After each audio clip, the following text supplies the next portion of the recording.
Guys, ഇന്നും ഒരു bridal വർക്കിന് പോവുകയാണ്. 30 മിനിറ്റ്സ് ആണ് റീച്ചിങ് ടൈം കാണിക്കുന്നത്. അപ്പോൾ ഞാനൊരു ഇൻട്രോ എടുക്കാമെന്ന് വിചാരിച്ചു. നല്ലൊരു കോൾഡ് കോഫി കിട്ടിയിരുന്നെങ്കിൽ ഇന്നത്തെ ഡേ തന്നെ ഫ്രഷ് ആവും.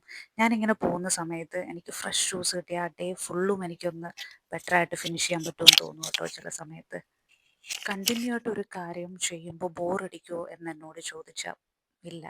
കാരണം പണ്ടേ സ്പോർട്സിലായിരുന്നു. അപ്പോൾ നമുക്ക് രാവിലെയും വൈകിട്ടും പ്രാക്ടീസ് ഉണ്ടാവും. അതൊരു ഡെയിലി പ്രോസസ്സാണ്. അപ്പം അങ്ങനെ ഡെയിലി ഒരു കാര്യം തന്നെ ചെയ്ത് ചെയ്ത് ചെയ്ത് എനിക്ക് അതിനോട് ഇഷ്ടം കൂടുകയാണ് ചെയ്തിട്ടുള്ളത്, കുറഞ്ഞിട്ടില്ല. അതൊരു പക്ഷേ എൻ്റെ ക്യാരക്ടറിൻ്റെ ഒരു ഭാഗമാവാം കേട്ടോ. എന്നെ സംബന്ധിച്ചിടത്തോളം ഞാൻ സ്ഥിരമായിട്ട് കാണുന്ന ആളുകൾ, സ്ഥിരമായിട്ട് പോകുന്ന സ്ഥലം, അതെനിക്ക് വീണ്ടും വീണ്ടും പോകുമ്പോൾ ആ സ്ഥലങ്ങളോട് അഡിക്ഷനാണ് തോന്നുന്നത്. പിന്നെ എനിക്ക് ആ സ്ഥലത്ത് പോകണം. എനിക്ക് ആരെയും ബോറടിക്കാറില്ല. എനിക്ക് തോന്നുന്നു ഞാൻ ഭയങ്കര സെലക്റ്റീവാണ്. ഞാൻ എഗ്രി ചെയ്യുന്നു. ഞാൻ എല്ലാവരോടും ഈക്വലായിട്ട് റെസ്പെക്റ്റോടു കൂടി സംസാരിക്കും. പക്ഷേ കൂടുതൽ സമയം സ്പെൻഡ് ചെയ്യുന്നത് അതൊരിക്കലും ഒരാളുടെ കയ്യിൽ മണി കണ്ടിട്ടോ അല്ലെങ്കിൽ വേറൊന്നും കണ്ടിട്ടല്ല, ക്യാരക്ടർ നോക്കിയിട്ടാണ്. അപ്പോൾ ഞാൻ ഒരാളോട് സംസാരിക്കുമ്പോൾ എനിക്ക് തോന്നിയിട്ടുണ്ട് ഞാൻ കൂടുതൽ സംസാരിക്കും ഞാൻ കംഫേർട്ടായാൽ. എന്നാൽ കംഫേർട്ട് അല്ലെങ്കിൽ ഒരു ഹായിൽ ഞാൻ ഒതുക്കും. അപ്പോൾ ഒരു മനുഷ്യന്, ഒരു വ്യക്തിക്ക് അക്സെപ്റ്റ് ചെയ്യാൻ പറ്റുന്നതിലധികമായി ഞാൻ സംസാരിക്കുന്നത് കൊണ്ടായിരിക്കുമോ എനിക്കറിയില്ല, അവർക്കത് ഒരുപാടായിട്ട് അക്സെപ്റ്റ് ചെയ്യാൻ കഴിയുന്നില്ലായിരിക്കാം എൻ്റെ വേ ഓഫ് ടോക്ക്. സോ ഞാനിപ്പോൾ ബ്രദർ എന്നാണ് എല്ലാവരും മോസ്റ്റ്ലി വിളിക്കാറ്. കമ്മ്യൂണിക്കേഷൻസ് എല്ലാം ഒരു കൂടിപ്പോയ ഒരു 6 മാസത്തിൽ കൂടുതൽ നിൽക്കാറില്ല. അത് കൊച്ചിലെ തൊട്ടേ അങ്ങനെയാണ്.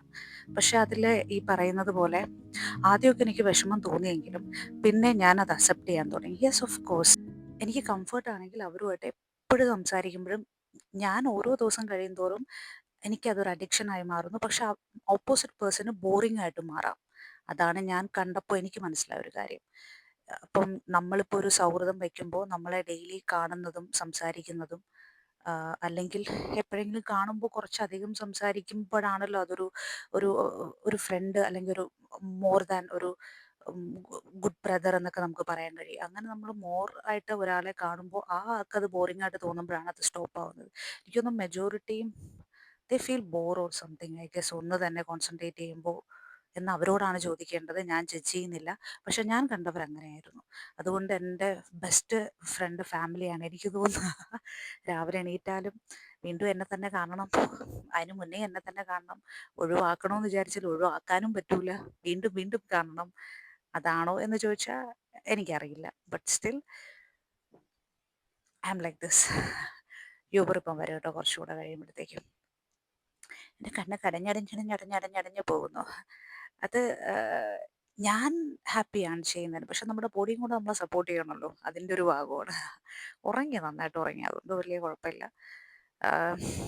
ഒരു മണിക്കൂറൂടെ കിട്ടിയിരുന്നെങ്കിൽ എന്ന് തോന്നിപ്പോയി. ബട്ട് അവിടെ ചേച്ചി ഇപ്പം സമയം ഏകദേശം ഒരു 4:30 4:25, 4:25 ആണ്. ഞാനിപ്പം വെയിറ്റ് ചെയ്യാണ് 40 മിനിറ്റ്സ്. അവിടെ ഒരു 5-നാണ് ചേച്ചി എത്താൻ പറഞ്ഞത്. ഗ്രൂമിൻ്റെ എന്ന് വെച്ചാൽ പയ്യൻ്റെ 2 സിസ്റ്റേഴ്സിനെയും അമ്മയാണ് മേക്കപ്പ് ചെയ്യാനായിട്ട് പോകുന്നത്. അവരുടെ എൻഗേജ്മെൻ്റാണ് ഇന്ന്.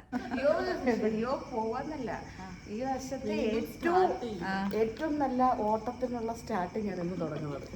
ഞാൻ ഫ്ലാറ്റിൽ നിന്ന് നേരെ വിജയ ചേച്ചിയുടെ വീട്ടിലെത്തി. ഓൾറെഡി ചേച്ചിക്ക് അറിയാമെന്നുള്ള ഒരാളെ ബുക്ക് ചെയ്തിട്ടുണ്ടായിരുന്നു. ആളുടെ കാറിലാണ് പോയത്, യൂബറല്ല വിളിച്ചത്.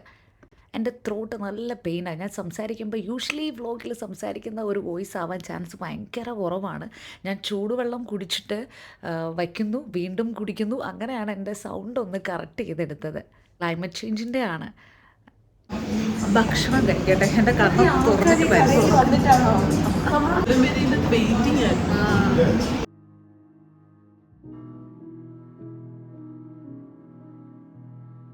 അതെ, ഞങ്ങൾ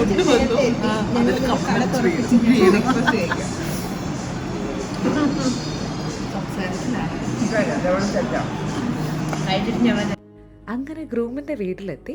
മേക്കപ്പ് പ്രോഡക്ട്സുകളെല്ലാം പ്രോപ്പറായിട്ട് നമുക്ക് എടുക്കാൻ എളുപ്പത്തിന് തന്നെ എവിടെയാണോ സെറ്റ് ചെയ്യാൻ പറ്റുക എന്ന് നോക്കിയിട്ടാണ് എപ്പോഴും സെറ്റ് ചെയ്യാറ്. അങ്ങനെ അത് സെറ്റ് ചെയ്തു. വന്ന ഉടനെ ചോദിച്ചത് ചായയാണോ കോഫിയാണോ വേണ്ടതെന്നായിരുന്നു. അപ്പോൾ ഞാനും അക്ഷര ചേച്ചിയും കോഫിയാണ് പ്രിഫർ ചെയ്യാറ്. വിജയ ചേച്ചി കോഫി കുടിക്കാറില്ല, ചായയാണ് കുടിക്കുന്നത്. അങ്ങനെ അത് അവർ കൊണ്ട് തന്നു കേട്ടോ. ഹെയർ എങ്ങനെ ചെയ്യാമെന്നുള്ളത് ഡിസ്കസ് ചെയ്തതിന് ശേഷം നമ്മൾ ഫസ്റ്റ് സെക്ഷൻ സ്റ്റാർട്ട് ചെയ്തു.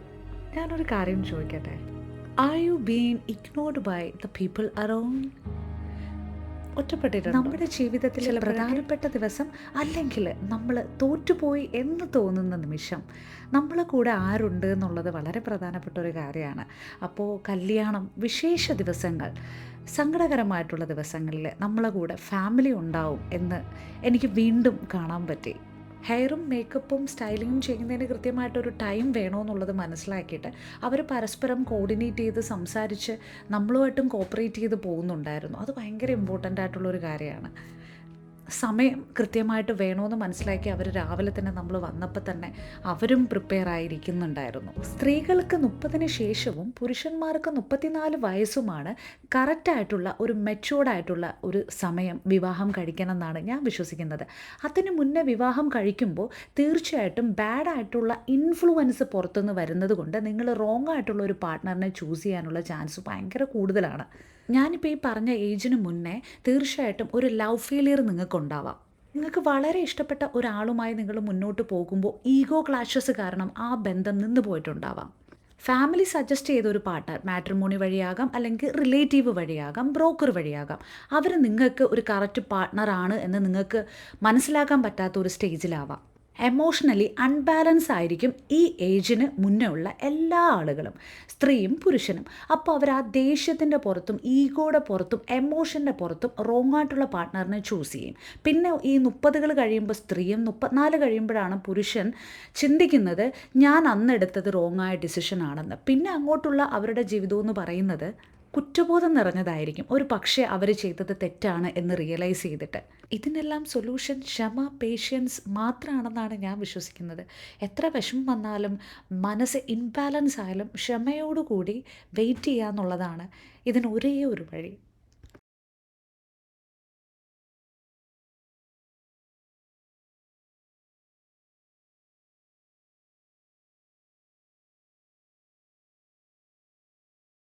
People. Hi. How are you feeling? You like it? Yeah, I did love it. അമ്മയുടെ അടുത്ത് ഞാൻ പറഞ്ഞു കേട്ടോ, അമ്മ ഭയങ്കര പോസിറ്റീവാണ്. അതുപോലെയാണ് നിങ്ങളും. എനിക്കൊന്നും അമ്മയുടെ എനർജിയാണ് നിങ്ങൾക്ക് രണ്ടുപേർക്ക്. അമ്മയും പിന്നെ 2 മക്കളെയാണ് ഞങ്ങൾ ഒരുക്കിയത് അല്ലേ അമ്മ? എങ്ങനെ ഫീൽ ചെയ്ത്? ഇഷ്ടപ്പെട്ടോ? മോൻ്റെ കല്യാണമാണ്. അപ്പോൾ അമ്മ ഒരു ടെൻഷനുള്ള അമ്മയൊന്നും അല്ല കേട്ടോ, കൂളാണ്. ഭയങ്കര കാമാണ്, മക്കളോടും ഭയങ്കര പോസിറ്റിവിറ്റി കൊടുക്കുന്നുണ്ട്. So happy to meet you അമ്മ.